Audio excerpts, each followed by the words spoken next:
ওই ওঠো ওঠো, শুনো কি কাণ্ড। কি হলো? কি হলো? কি কে আবার কি কাণ্ড বাঁধালো? আরে দিদি নাকি কাল সারা রাত মাটিতে শুয়েছিল, বর ঠাকুরের সাথে খাটে শোয়নি। বেশ করেছে, সবাই তো আর তোমার মতো। হ্যাঁ, মাটিতে হ্যাঁ, শুয়েছে? তবে আর বলছি কি, ছি ছি ছি ছি, কি লজ্জা কি লজ্জা, মরে যাই মরে যাই। না এই না আবার কেমন ধারা ফুলসজ্জা গো। না না, মানে মাটিতে শুয়েছে? হুম। মাটিতে?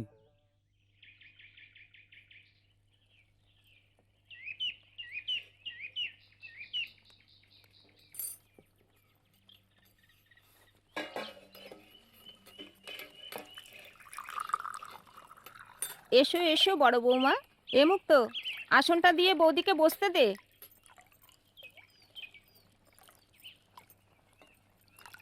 কি দিদি, রাতে ভালো ঘুম হয়েছে তো? বর ঠাকুর তোমায় ঘুমোতে দিয়েছেন? মা, মেজবাবুর জলখাবার তৈরি, খোকা কুকুরও স্কুলের সময় হয়ে গেছে, ওদের খাবার কি বাড়বো? মুক্ত, উনি কিছু খেয়ে বেরিয়েছেন তো? উনি মানে বড়বাবু? হুম। আগে না বড় বৌদি, উনি তো কখনো কিছু খেয়ে বেরোন না। মানে এত সকালে বড়বাবু বেরিয়ে যান যে তখন আমাদের কারো ঘুমই ভাঙে না।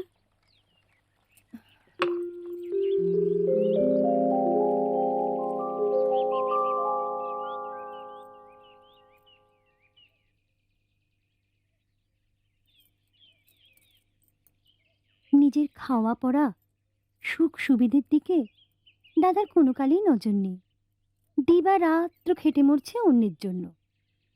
আমি ভাবি বৌদি, যে ছ্যাঁকড়া গাড়ির ঘোড়াও মাঝে মাঝে পা ছড়ে চিৎকার করে প্রতিবাদ করে, কিন্তু এই মানুষটার কারুর কাছে কিছু চাওয়ার নেই, কিছুই পায় না, তাও সবেতেই বলে থাক থাক, আমার এতেই হবে।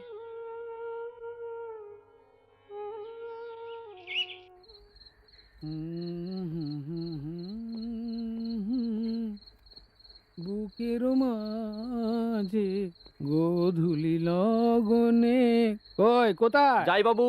লগনে বুকের মাঝে। আরে তাড়াতাড়ি কর না উজবু। আ বাজে মধুর বাঁশরি বাজে।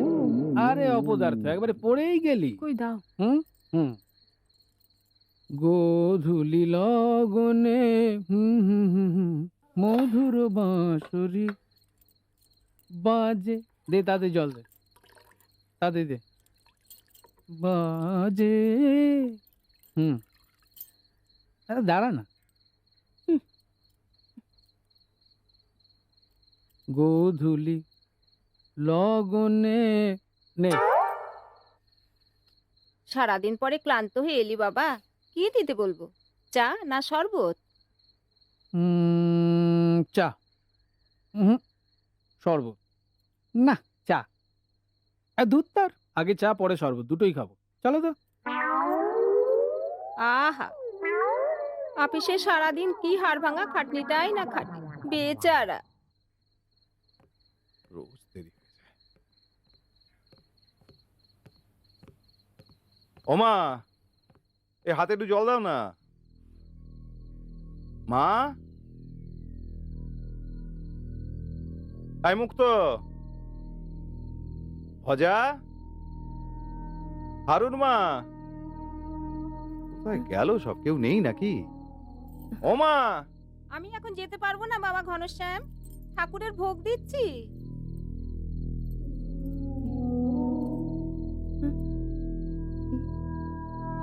ও,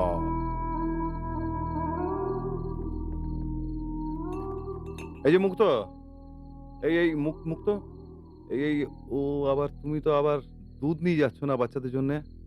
আচ্ছা, যাও যাও যাও। এই হারুন মাকে বলো তো একটু জল দিতে। আমি এখন রান্নাঘরে বড় বাবু, হাত জোড়া আছে। হাত জোড়া? কি যে করি আমি। এই ভজা, ভজা, ভজা দোকানে গেছে বড় বাবু।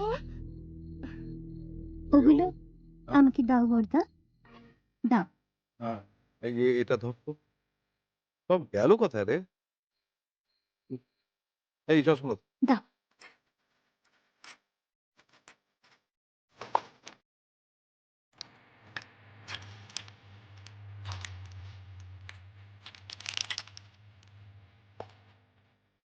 দে। এই নাও।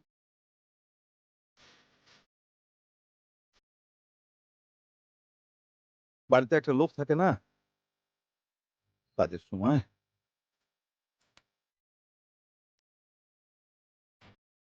ধর।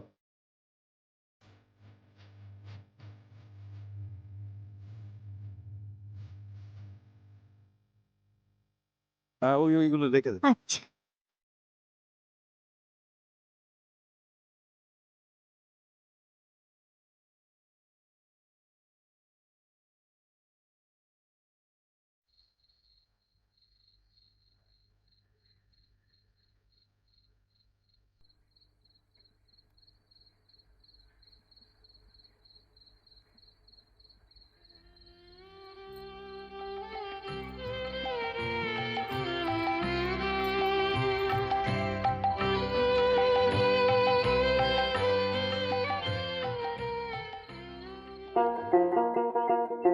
ও মা, কি বড় মাছ! দেখেছো দাদা বাবু?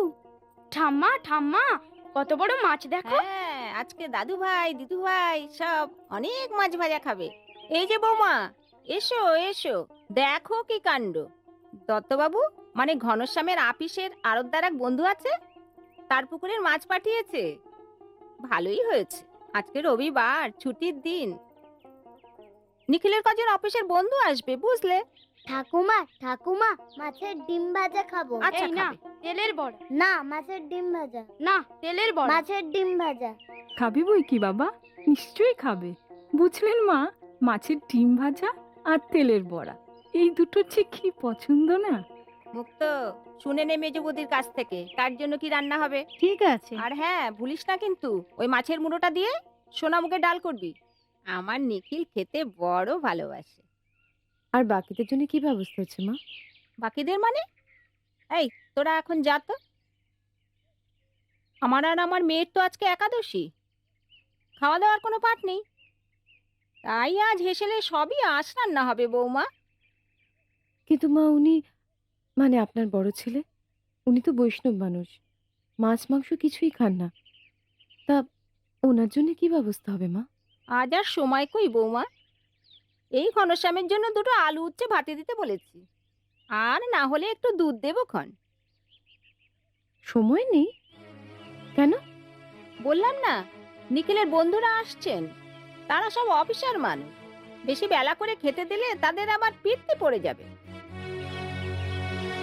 আর এতগুলো আঁশ রান্না করার পরে যদি আলাদা করে নিরামিষ রাঁধতে হয়, তাহলে তো রাঁধুনি আর বাঁচে না। কাজের লোক হলেও ওরা তো মানুষ বৌমা। মুক্ত, মাছটা কুটে ফেল। একটু ডালও কি করা যেত না? শুধু আলু উচ্ছে ভাত দিয়ে কেউ থাকতে পারে মা? তুমি অবাক করলে বৌমা, ঘনশ্যাম কি খায় না খায় সে কি তোমার কাছে শিখতে হবে? পেটে না ধরলেও আমি তোর মা নাকি? আর তুমি তো কাল এলে বৌমা, একদিনও কি খেয়ে বেঁচেছিল শুনি? সে আমার জানার দরকার নেই মা। কাল এলেও আমি কচি খুকি নই যে কিছুই বুঝবো না। হারুর মা, বড়বাবুর জন্য নিরামিষ ডাল ঝোল অম্বল সব হবে। নিজে না পারো আমায় একটা উনুন দিও, বড়বাবুর রান্না আমি আজ থেকে নিজে হাতে করব। যাই, আমি চালটা ছেড়ে আসি। তবু ভালো, একদিনে আমার ঘনশ্যামের কপালটা ফিরলো। আপনাকে তো আগেই বলেছিলাম মা, যে বুড়ো শালিক পোষ মানবে না।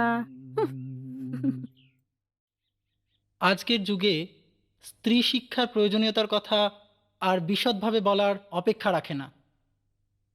আজ এই সাম্য মৈত্রীর নব্যযুগে মেয়েদের সমাজের পর্দার আড়ালে একঘরে করে রাখা অর্থহীন।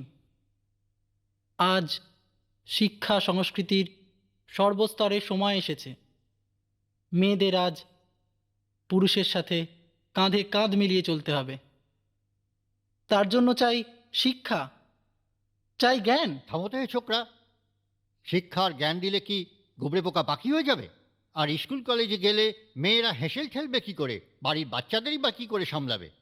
আর লেখাপড়া শিখে হবেটাই বা কি? মেয়েরা তো আর অফিসে গিয়ে কলম পিষতে যাবে না। সেটা অবশ্য একটা ভাবার ব্যাপার। কে বলতে পারে আগামী দিনে দেশের আর্থসামাজিক পরিস্থিতি কোন দিকে যাবে? আমাদের ঘরের মা বোনেদের হয়তো অর্থ রোজগারের জন্য সংসার চালানোর তাগিদে পথে নামতে হবে। তাই তো হয়ে গেল, তাহলে তো আর দেশটা উচ্ছন্নে যেতে বেশি বাকি রইল না। না কি হে বলো তলাপাত্র? ছি ছি ছি ছি ছি ছি, মেয়েরা কিনা শেষ পর্যন্ত অর্থ রোজগার করতে পথে নামবে? এই যে ঘোর অনর্থ, একেবারে অশাস্ত্রীয় ব্যাপার। ছি। শাস্ত্র আমিও একটু আধটু জানি কাকাবাবু। এই তো ঘনশ্যাম এসে গেছে, এইবার নিশ্চিন্ত। এসো বাবা, তুমিই বলো কি করা উচিত। নমস্কার চৌধুরী মশাই। নমস্কার কাকাবাবু। নমস্কার নমস্কার। হ্যাঁ, যে বলছিলাম, আমিও একটু আধটু শাস্ত্র চর্চায় তালিম নিয়েছি। আমি জানি এদেশ খনা গার্গী মৈত্রেয়ীর দেশ। এদেশে চিরকালই নারী শিক্ষা শাস্ত্রসম্মত। সে যুগে মেয়েদের, রাজকন্যাদেরও বিবাহের আগে অস্ত্র শিক্ষা শাস্ত্র শিক্ষায় পারদর্শী করে তোলা হতো। আর এর উদাহরণ তো এই রামায়ণ মহাভারতে প্রচুর আছে। ঠিক ঠিক বলেছ ঘনশ্যাম তুমি। এবার আমার কথা বলি। আমার ঠাকুরদা ছিলেন গাঁয়ের টোলের পণ্ডিত। তো তার হাতেই আমার একমাত্র বোন বিষ্ণুপ্রিয়ার লেখাপড়ার শুরু, একেবারে ছোট্টবেলা থেকে। তার স্মৃতিশক্তি, মেধা, বুদ্ধি যে কোনো পুরুষ ছাত্রের থেকে বেশি ছিল, এমনকি আমার থেকেও বেশি ছিল। কিন্তু আমার পিতার গোঁড়ামি আর ওই সমাজ রক্ষকদের বদান্যতায়, আর তাছাড়া গাঁয়ে কোনো মেয়েদের জন্য শিক্ষা প্রতিষ্ঠান না থাকায় তার শিক্ষার সেখানে ইতি হয়। এরপরে ইতিহাসটা বড় বিবর্ণ, বড় সামান্য। বাল্যকালেই মা বাবা তার বিয়ে দিয়ে দেন। আর বছর ফিরতে না ফিরতেই অকাল বৈধব্যকে চিরজীবনের সঙ্গী করে সে ঘরে ফিরে আসে। আজ সে ঘরে পড়ে থাকে একটা পুরনো আসবাবের মতো, ঘরের কোনো এক অন্ধকার কোণে।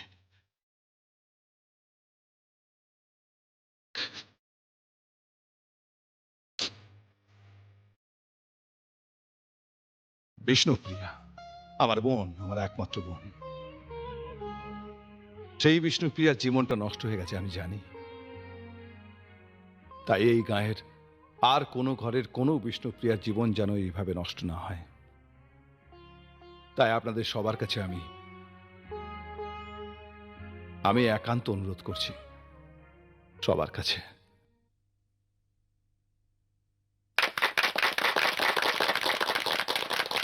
আমি আমার নিজের মেয়েকে কলকাতায় ওর মামার বাড়িতে পাঠিয়ে সাহেবদের কনভেন্ট স্কুলে পড়িয়েছি। আমি জানি গায়ের মেয়েদের স্কুলের উপযোগিতা, তা আমি এখন উপলব্ধি করতে পেরেছি। এখন দরকার গণচেতনা। অগরবাবু বলুন হুজুর। মেয়েদের স্কুল হবেই, যা টাকা লাগে আমি দেব। সাধু সাধু সাধু।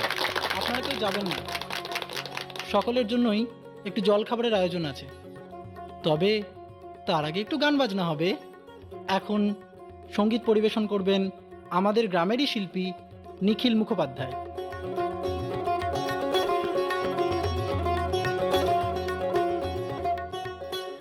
কিছু যদি মনে না করেন তাহলে আমি একটু অনুমতি নিচ্ছি।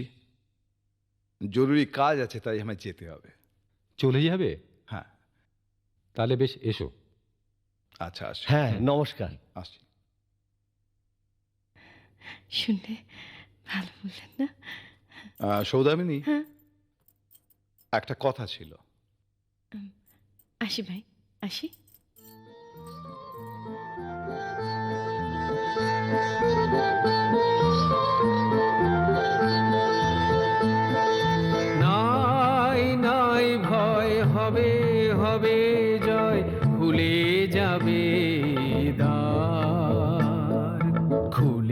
যাবে এই দ্বার, নাই নাই ভয়, জানি জানি তোর বন্ধন ডোর ছিঁড়ে যাবে বারে বার, ছিঁড়ে যাবে বারে বার, নাই নাই ভয়। নিখিলের কলকাতার এক বন্ধু, তোমার দেশেরই লোক, সম্ভবত তোমার পাড়ার, হয়তো তুমি তাকে চেনো। তা ভদ্রলোকের খুব না ওই পাখি শিকারের শখ। নিখিল ওকে চিঠি লিখে এখানে আসতে বলেছে, আমাদের বাড়িতেই থাকবে, কাল আসছে। বিরাট বড় লোকের ছেলে। কি নাম বলো তো? কি যেন নাম বললো, ওই ও হ্যাঁ, নরেন মজুমদার, চেনো নাকি? পেতে হবে বিশ্বের অধিকার, নাই নাই ভয়। সমস্যাটা কি হচ্ছে জানো? কালকে তো আমাকে একবার ওই রানীগঞ্জ যেতে হবে পাট কিনতে। মা অসুস্থ, নিখিলও অফিস কামে করতে পারবে না। তো তোমার পাড়ার লোক অতিথি হিসেবে আসছে আমাদের বাড়ি, ওর সেবা যত্নের দায়িত্ব তো তোমায় নিতে হবে সৌদামিনী। তাহলে তুমি তাকে অন্য কোথাও যেতে বলো। আমি বউ মানুষ, শ্বশুর বাড়িতে তার সামনে যেতে পারবো না। সৌদামিনী, এই কথা তো তোমার মতো মেয়ের মুখে মানায় না। আচ্ছা বেশ, আচ্ছা বেশ, আমি না হয় সব ব্যবস্থা করে যাব, তোমায় ওর সামনে বেরোতে হবে না। তুমি আড়াল থেকে সবকিছু গোছগাছ করে দেবে, কেমন? এসো। অন্ধকার, নাই নাই ভয়।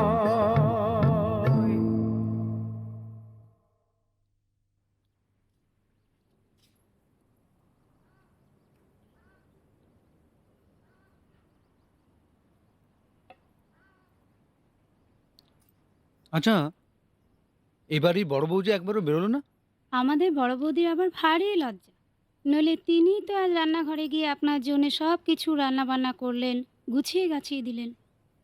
লজ্জা করে কম খাবেন না কিন্তু ঠাকুরপো, দিদি তাহলে ভারী রাগ করবেন কিন্তু, বুঝেছেন? আমার কাছে তার আবার কিসের লজ্জা?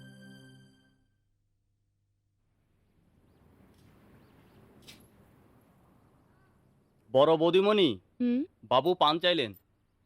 কে বাবু? আজ্ঞে নরেন বাবু। তিনি স্বীকার করতে যাননি? কই না, উনি তো বৈঠকখানায় শুয়ে রয়েছেন। পান আমার কাছে নেই, তোর মেজ বৌদির কাছ থেকে নেগে যা। যে আজ্ঞে।